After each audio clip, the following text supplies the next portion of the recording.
إذاعة جمهورية مصر العربية من القاهرة تقدم كلمتين وبس.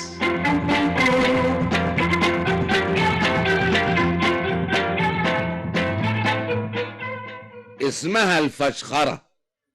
معناها معروف انك ما تمشيش على قدك، يبقى دخلك 100 جنيه وانت بتصرف 300 جنيه.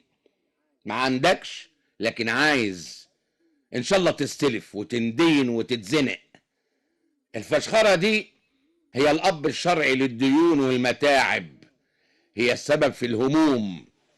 الكلام ده صحيح على مستوى الافراد ومستوى الدول. قلت لي ليه؟ اقول لك ليه.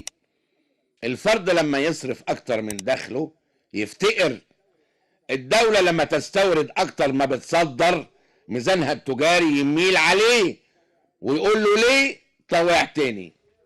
لما الانسان يصرف اقل من دخله يحوش يدخر. المدخرات دي هتتحط في بنوك او في شركات او في مشروعات، يبقى في فلوس وفي رخاء وفي انتاج. من غير ادخار مفيش تمويل، من غير تمويل مفيش مشروعات. الدنيا فيها مجموعة قوانين، تمشي عليها توصل، ما تمشيش عليها ما توصلش. زي حواديت ألف ليلة وليلة، في سكة للسلامة وسكة للندامة وسكة للي يروح ما يرجعش. احنا مع عدم المؤاخذة ماشيين في سكة اللي يروح ما يرجعش، عمالين نزيد وانتاجنا عمال يقل. الناس بتزيد والانتاج بيخس. تيجي ازاي دي؟ المفروض الانتاج يزيد لما الناس تزيد، عندنا بقى بيقل. عايزين نلحق نتلفت ونرجع الشوية اللي مشيناهم في سكة اللي يروح ما يرجعش.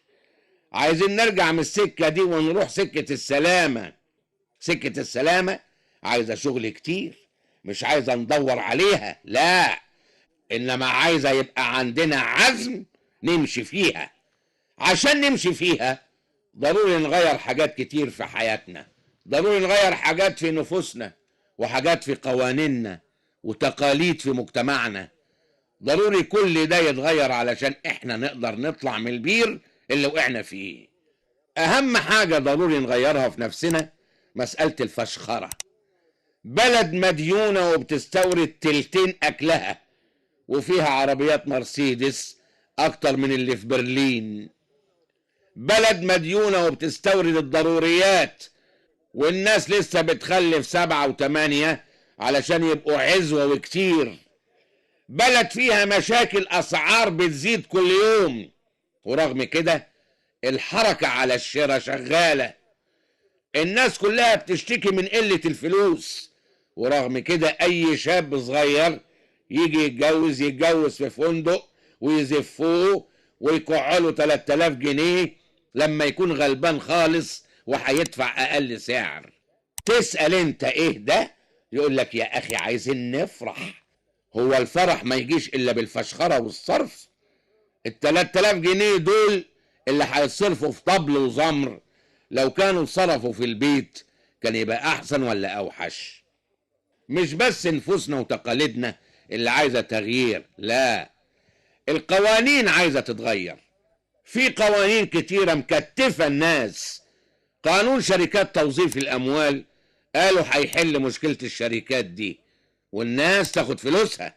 بقاله 1.5 سنة لا حد قبض ولا حد صرف والوضع متجمد والناس بتلالي. قوانين التصدير عايزة تطوير، قوانين الاستثمار عايزة تغيير.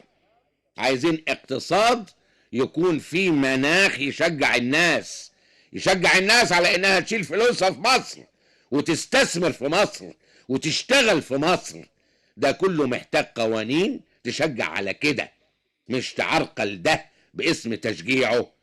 في تقاليد اجتماعية كتيرة عايزة تتغير، في سلوك عايزة تبديل.